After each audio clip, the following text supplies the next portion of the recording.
جی ناظرین، میں ہوں آپ کا میزبان ملک غضنفر اوان اپنے پروگرام صدائے لاہور کے ساتھ. ہماری طرف سے پوری قوم کو عید مبارک، ایڈوانس عید مبارک. لیکن عید کے چاند کے حوالے سے جو تضاد پایا جا رہا ہے حکومت کے درمیان، ریسرچرز کے درمیان، علماء کے درمیان، بڑا تضاد ہے. تو تضاد کو دور کرنے کے لیے ہم نے آج پروگرام میں دعوت دی ہے مفتی خالد اعجاز صاحب کو. خالد اعجاز صاحب ریسرچر ہیں، ماہر فلکیات ہیں. تو خالد صاحب، عید تو مزے اب سر پہ ہے، آج 27واں 28واں روزہ ہو گیا، لیکن چاند کو دیکھنے کے حوالے سے بڑے تضادات ہیں. آپ سے میری جب بات ہوئی تو آپ نے کہا جی پیر کو عید کرنے جا رہی ہے حکومت، جبکہ عید منگل کو بنتی ہے. کہاں پہ تضاد کھڑا ہوتا ہے؟ تھوڑا سا بریف کریں نا. بسم اللہ الرحمن الرحیم. ملک غضنفر اوان صاحب، آپ کا بہت شکریہ کہ آپ نے مجھے یہاں دعوت دی. جی. کم از کم یہ ہے کہ آپ کے ناظرین جو ہیں وہ حقیقت کو جان لیں گے. حقیقت کیا ہے؟ جی. بات یہ ہے کہ اللہ تعالیٰ نے قرآن پاک میں جو ارشاد فرمایا ہے وہ ہے کہ الشمس والقمر بحسبان. ٹھیک ہے. چاند اور سورج ایک حساب سے گردش کرتے ہیں. اب ہم سائنس پہ اتنا یقین کرتے ہیں. آپ یہ دیکھیں کہ آج کوئی اس دور میں کوئی چھڑی گاڑ کے دیکھتا ہے کہ سورج کا سایہ ڈیوڑا ہوا ڈبل ہوا کیا؟ نہیں. جو گھڑی پہ ٹائم ہے وہ گھڑی پہ ٹائم، وہ تمام مساجد میں اوقات نماز لگے ہوئے ہیں اور وہ ان کو ہر 2-3 دن بعد ان اوقات کو تبدیل کرتے رہتے ہیں کہ آج ظہر اتنے بجے، عشاء منٹ کا حساب ہوتا ہے. منٹ اور منٹ کا حساب ہوتا ہے. ٹھیک ہے. تو جب یہ وہ حساب ہے تو ایک سائنس یہ کہتی ہے کہ آج چاند دکھائی دینے کا قطعاً کوئی امکان نہیں. تو پھر آپ کیسے ان کی گواہیوں پہ یقین کر لیں گے؟ دیکھیے آپ پھر گواہیاں کیوں لی جا رہی ہیں؟ نہیں، گواہیاں لیں آپ، ٹھیک ہے، لیکن یا تو گواہیاں لے کے آپ سائنس کو جھوٹا ثابت کر دیں. ٹھیک ہے، کہ آپ گواہیاں لیں اور گواہیوں کے بنا پہ. اب دیکھیں نا، ایک تو انسان کی آنکھ ہے. اب یہ میری اینک ہے، یہ اینک انسان کی عام آنکھ سے زیادہ کام نہیں کرتی. اگر میری نظر کمزور ہے تو جو ایک عام انسان کی نظر ہے اس کے برابر یہ مجھے لے آئے گی. لیکن دوربین جو ہے وہ دور کی چیز کو نزدیک لاتی ہے اور دوربین کے آگے ٹیلیسکوپ ہے. وہ جو پوزیشن ہے وہ ٹیلیسکوپ مزید اس کو سامنے لے آتا ہے. تو جب ایک سائنس یہ کہتی ہے کہ 1 مئی کی شام پاکستان کے کسی بھی شہر میں ہلال جو ہے اس کی رویت دوربین تو کیا ٹیلیسکوپ سے بھی نہیں ہو سکتی، تو پھر انسانی آنکھ سے کیسے ممکن ہے؟ بالکل ٹھیک ہے. ٹھیک ہے. اور جب آپ اس پہ سائنس پہ اتنا یقین کرتے ہیں کہ مساجد میں آپ تمام جو اوقات ہیں نماز کے وہ اپنے سائنس کے حساب سے دیکھ کے لگائے ہوئے ہیں، تو اس بات پہ آپ یقین کیوں نہیں کرتے؟ پھر وہ گواہی جو ہوگی. اب ایک میں چھوٹی سی مثال دیتا ہوں آپ کو کہ اگر پورے ملک میں بادل چھا جائیں، یہ حدیث پاک ہے کہ اگر چاند موجود ہو اور 29 تاریخ کو پورے ملک پہ بادل آ جائیں تو آپ 30 دن پورے کرو. چاند نظر نہ آئے تو 30 دن پورے کرو. کیوں؟ پورے ملک میں بادل چھائے، ہو سکتا چاند ہو، لیکن وہ اب جس طرح رمضان میں ہوا تھا کہ رمضان کو 29 تاریخ کو چاند پورے ملک میں واضح تمام لوگوں نے دیکھا. لیکن اگر اس روز بادل چھا جاتے تو کیا کرتے؟ ہم 30 روزے پورے کرتے. 30 شعبان پورے کر کے پھر روزے کا آغاز کرتے. تو اسی طریقے سے اب یہ پوزیشن ہے کہ جب چاند دکھائی دینے کا قطعاً کوئی امکان نہیں ہے تو وہ جتنی شہادتیں ہوں گی وہ ساری جھوٹی ہوں گی. یہ اسی طرح اس کی مثال میں آپ کو دیتا ہوں، پھر میں آپ کی بات سنتا ہوں. وہ مثال یہ ہے کہ اگر پورے ملک میں اب یہ محکمہ موسمیات کی ابھی ٹکٹ چل رہا تھا جناب کہ وہ بادل ہوں گے، بارش آ رہے ہیں، پیشگوئی کر دی. اب اگر پورے ملک میں 2 دن بادل چھا جائیں تو 3 بجے ملک غضنفر اوان صاحب کے پاس کوئی صاحب آ کے جن کی بڑی لمبی داڑھی ہو، ماتھے محراب بنا ہو، پکے نمازی ہوں وہ، تو وہ آگے کہیں جی آج 3 بجے جو ہے وہ غروب آفتاب ہو گیا، تو کیا ملک غضنفر اوان صاحب یقین کر لیں گے؟ نہیں، سوال ہی پیدا نہیں ہوتا. سوال. تو اسی طرح جب سائنس یہ کہہ رہی ہے کہ چاند دکھائی دینے کا دوربین سے کیا ٹیلیسکوپ سے بھی ممکن نہیں ہے، تو اب کیسے ان گواہیوں کو؟ اچھا مفتی صاحب مجھے بتائیں، ایک تو چاند کی عمر کتنے ٹائم میں پوری ہوتی ہے؟ جی. دوسرا یہ تضاد کہاں سے کھڑا ہوتا ہے؟ کون کھڑا کرتا ہے یہ تضاد؟ میں آپ کو عرض کرتا ہوں. ہوتا یہ ہے کہ چاند کی دکھائی دینے کی جو ویسے تو بہت سے اس کے مراحل ہیں، لیکن جو عام جو 4 چیزیں ہیں وہ یہ ہے کہ غروب آفتاب کے وقت جب آپ نے ہلال کو دیکھنا ہے چاند کو، اس وقت چاند کو اس کی عمر جو ہے وہ کم از کم 19 گھنٹے ہو. اچھا ٹھیک، کم از کم 19 گھنٹے مقام مشاہدہ پر. ٹھیک ہے. دوسری بات یہ ہے کہ چاند اور سورج کے جو غروب کا فرق ہے وہ کم از کم 40 منٹ ہو. ٹھیک ہے. زمین سے جو چاند کا زاویائی فاصلہ کم از کم 6 ڈگری ہو اور زمین کا سورج سے زاویائی فاصلہ کم از کم 10 ڈگری ہو، تو پھر چاند دکھائی دیتا ہے. ٹھیک ہے. اب ہم بہت لمبے چکروں، یعنی کہ افطار کے 40 منٹ بعد، افطار کے 40 منٹ بعد نہیں، افطار کے 40 منٹ بعد اگر غروب چاند نے ہونا ہے تو تب دکھائی دے گا. اگر وہ 30 منٹ بعد نے غروب ہونا تو وہ دکھائی نہیں دے گا، اگرچہ وہ موجود ہے وہاں. بالکل ٹھیک ہے. ٹھیک ہے. اب یہ جو اس چاند کی ہم بات کر رہے ہیں، یہ چاند دیکھیں پوری کائنات میں ایک ہی دفعہ اس نے پیدا ہونا ہے. ٹھیک ہے.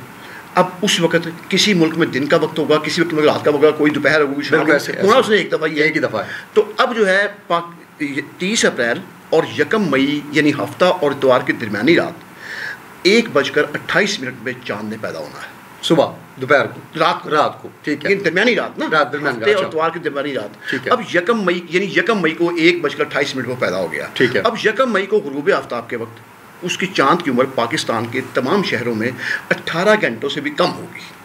جبکہ 19 گھنٹے کا چاہیے, 19 گھنٹے کم از کم ہونے چاہیے. ٹھیک ہے. اس کے بعد جو دوسرا فرق ہے وہ ہے غروب شمس اور غروب قمر کا درمیانی فرق, وہ کم از کم 40 منٹ ہونا چاہیے.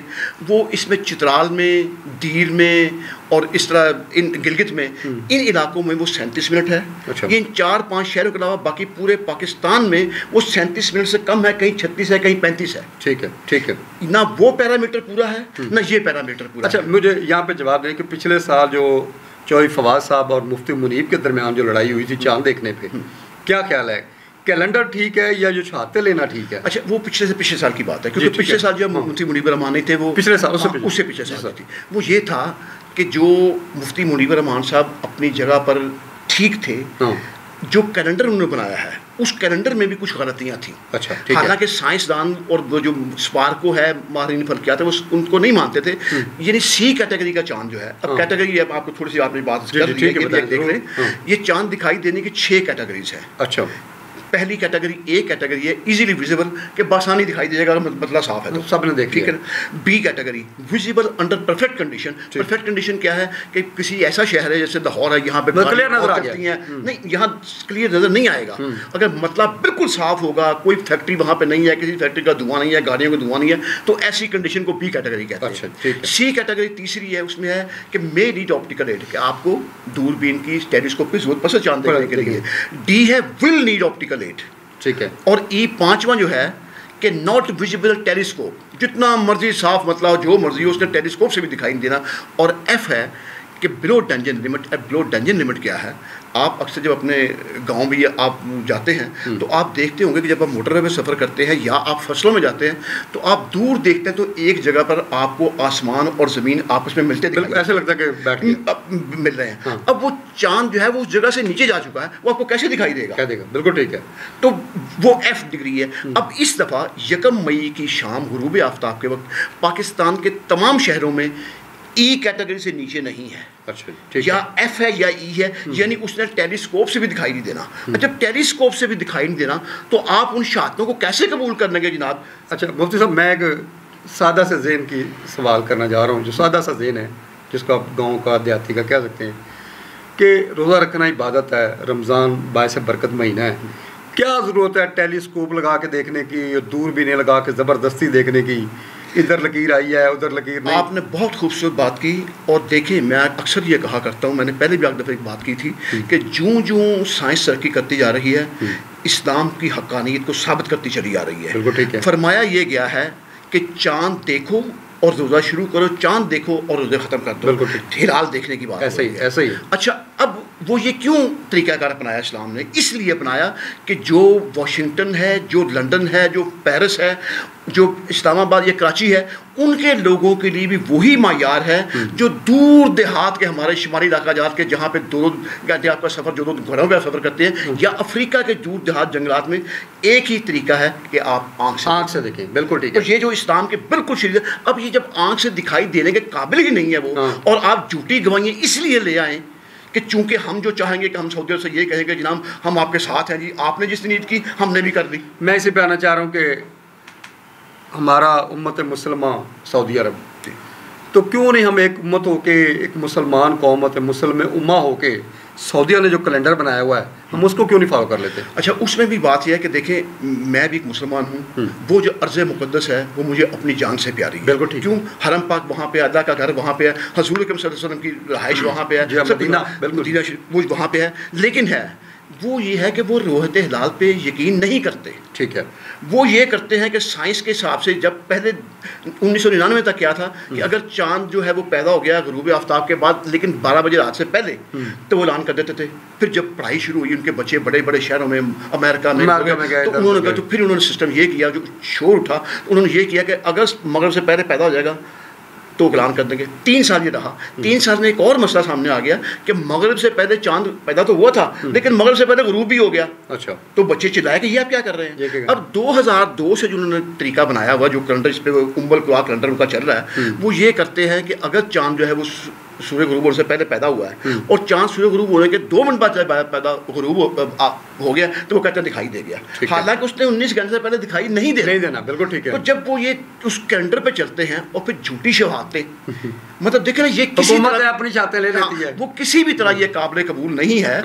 اور جب اللہ تعالیٰ نے فرما دیا کہ الشمس والقمر بحسبان, اللہ تعالیٰ نے فرما دیا کہ آنکھ سے دیکھ کے, حضور پاک نے فرما دیا کہ آنکھ سے دیکھ کے کرو, اور اگر فرض کریں کہ پورے جس طرح میں نے آپ سے پہلے بھی بات کی کہ پورے ملک میں جو ہے وہ چاند دکھائی دینے کا پورا امکان ہے, سب کچھ ہے, لیکن پورے ملک میں بادل آ جائیں تو پھر حدیث پاک وہ کہاں رہ جائیں گے کہ تم پر. مفتی صاحب آخر میں آپ ریسرچر ہیں, آپ چیئرمین بھی رہے ہیں, آپ کی ریسرچ کیا کہتی ہے عید سوموار کو ہے, پیر کو ہے یا منگل کو ہے؟ پاکستان کے کسی بھی علاقے میں ننگی آنکھ سے اتوار 29 رمضان المبارک کی شام چاند دکھائی دینے کا قطعاً کوئی امکان نہیں ہے. اس لیے آپ کو 30 دن پورے کرنے ہوں گے اور عید منگل کی ہے. اگر فرض کریں امت مسلمہ کی دوستی پیار محبت کے ساتھ مل کے پیر کو کر لیتے ہیں, 29 روزے پہ کر لیتے ہیں, تو کیا کہتے ہیں اس بارے میں؟ اچھا, اس میں میں آپ کو بتاتا ہوں. قرآن پاک میں فرمایا گیا کہ قوم موسیٰ کو ہفتہ کے روز شکار کرنے سے, مچھلی کا شکار کرنے سے منع کیا گیا تھا. ٹھیک ہے. اور وہ کبھی جمعے کو ہفتہ ڈکلیئر کر کے کبھی اتوار کو ہفتہ ڈکلیئر مچھلی, تو اللہ تعالیٰ کا فرمان اس پہ آیا کہ ہم نے بنا دیا دتکارے ہوئے بندر تاکہ عبرت ہو ان لوگوں کے لیے اور آئندہ آنے والی نسلوں کے لیے. ہم آئندہ آنے والی نسل ہیں, ہمیں بھی اللہ تعالیٰ نے کہا کہ تمہاری عبرت کے لیے میں نے یہ ان کو بندر بنایا ہے. تو اب اگر انہوں نے یہ کرنا ہے تو 100 دفعہ کریں, لیکن یہ سوچ لیں کہ 21 کروڑ عوام کے روزے پہ ایک روزہ کھا جانا اور جس دن آخری روزہ ہے اس دن عید کر لینی, اور جس دن جناب آپ نے عید ہے اس دن نفلی روزہ آپ نے اس دن نفلی روزہ رکھ لینا, تو پھر اللہ تعالیٰ کا عذاب جو ہے وہ آگے نہیں آئے گا. تو کیا ہوگا؟ جی ناظرین, آپ نے سنی مفتی اجاز صاحب کی گفتگو. ان کی ریسرچ کہتی ہے, ان کا تجربہ کہتا ہے کہ پاکستان میں بھی روزے 30 ہوں گے اور عید الفطر جو ہے وہ منگل کے روز ہوگی.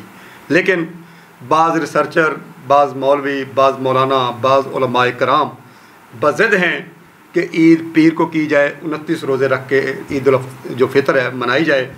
اب ہم نے تو فیصلہ ماننا ہے اسٹیٹ کا, وہ اچھا کرے گی برا کرے گی, اسٹیٹ ہی اس کی جواب دہ ہے. ہم اللہ کے حضور اپنی عبادت پیش کرتے ہیں. پروگرام کے ساتھ اجازت دیں. پاکستان زندہ باد.